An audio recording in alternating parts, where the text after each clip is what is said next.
طيب دي نظرة على صالون الالنترا 2020 من جوه.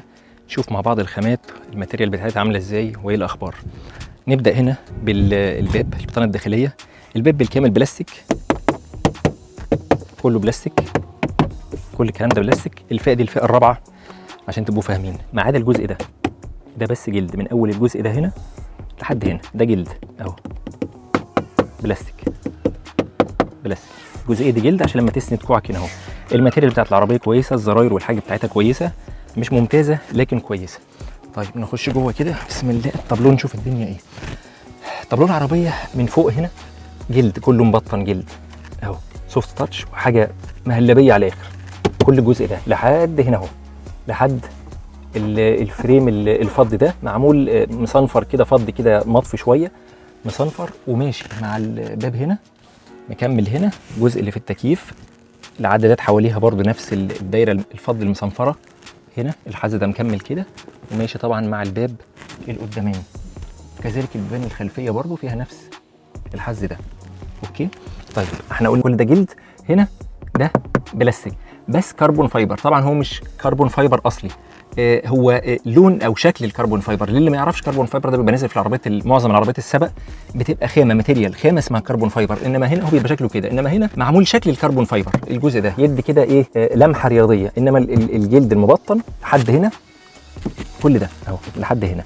من هنا يبدا البلاستيك ونفس الحركه المعهوده طبعا، نفس الشكل تشوفهم كده نظرا ما تعرفهمش من بعض. لما هنا بلاستيك هنا جلد كويس، البلاستيك برضو من خامه كويسه. اوكي الدركسيون بالكامل طبعا الدنيا دي هنا كلها بلاستيك. المقبض بتاع الفتيس ده بلاستيك مش جلد. وهنا في بيانو بلاك، حركه كده شياكه من فوق. وكذلك هنا تطعيمات بيانو بلاك حوالين زراير الكاسيت والميديا بيانو بلاك. وهنا الجزء ده بلون زي رمادي كده فاتح. طبعا ده الزرار بتاع الدرايف، مود الدرايف اللي هو بيختار اذا كان ايكونومي اقتصادي او نورمال او سبورت اداء رياضي. كاب هولدر هنا طبعا 2 كاب هولدر. مساحه تخزين هنا محترمه، مساحه التخزين هنا في العربيه كويسه جدا. حركه معموله في الالنترا انا شخصيا بحبها جدا، ان المقبض اليد اللي انت بتقفل منها الباب او بتشد منها الباب هي نفسها جيب اهي مقفوله. انت ممكن تحط فيها هنا موبايل، محفظه، موبايلين ومحفظه، فكه، اي حاجه. انا بحب الحركه دي جدا، هي مقفوله اكنه هنا في جيب زياده. هنا برضو في مكان تحط فيه ازازه ميه، ممكن ازازه مثلا لتر او حاجه زي كده. والجيب هنا كبير. مساحات التخزين في العربيه بصراحه كويسه، انا بتفرق معايا جدا. العربيه طبعا الفئه الرابعه تنزل بفتحه سقف، طبعا 2 ايرباج واي بي اس والقصه دي. والطاره المالتي مفيش مثبت سرعه، بلوتوث. الكاسيت هنا بينزل طبعا اندرويد اوتو، بينزل ابل كار بلاي. العربيه الكاميرات بتاعتها جيده جدا جدا.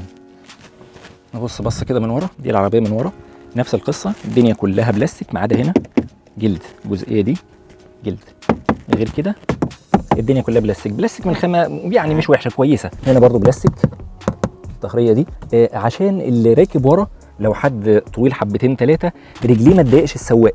الحركه دي انا زمان ما كنتش فاهم ليه بيبطنوا بلاستيك هنا، ده عشان لو حد راكب طويل حبتين رجله ما تنغش كده، وخصوصا لو حد رفيع كده معضم شويه تلاقي ركبته كده طالعه زي المسمار في ظهر السواق ربنا ما يوريكم.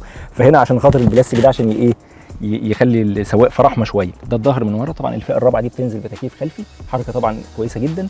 وفي حركه ممتازه جدا، مساحه النفق الفتيس اللي بيسموه نفق الفتيس في الظهر تكاد تكون يعني شوف قليله جدا، وبالتالي اللي هيركب ورا في النص مش هيبقى متضايق. حركه كويسه جدا.